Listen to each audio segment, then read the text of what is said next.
موضوعنا النهارده عن الخيانه الزوجيه. كلمه لكل ست، انت بتستفادي ايه لما تخوني جوزك؟ هو ايه الزياده الرجاله اللي انت تخونيه؟ انا بتكلم النهارده عن اللي بيصرف وعارف الحقوق اللي هو بيعملها صح. ما تجيش تقول لي ما بيصرفش، لا بيصرف. ما تجيش يقول لي مش رومانسي، لا رومانسي. ما تجيش يقول لي ما بيعرفش حقوق الزوجيه، لا بيعرف. انت بتستفادي ايه لما تخليه رافع قرنين؟ بتستفادي ايه لما تحسسيه هو اللي هو الدنيا وما فيها وفي الاخر بتضرب على قفاه؟ مش معنى لما بتكلم بقول الست تخلي بالها، البنت تخلي بالها، مش بالرغم كده اللي انا مش صف الست، لا انا صف الحق، والحق دايما هو اللي بينتصر في الاخر. انا عايز افهم حاجه، المأذون كتب لنا قلنا نصون، ما قلناش هنخون خالص، ولا الكلام غلط وانا كلامي غلط؟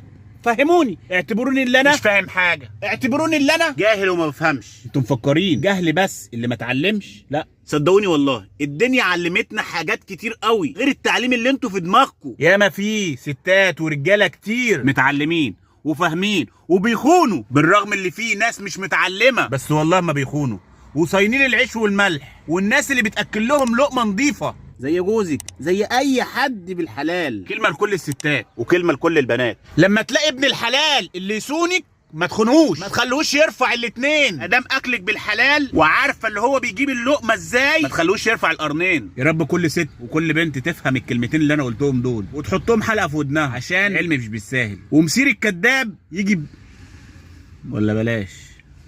احلى مسا عليكم.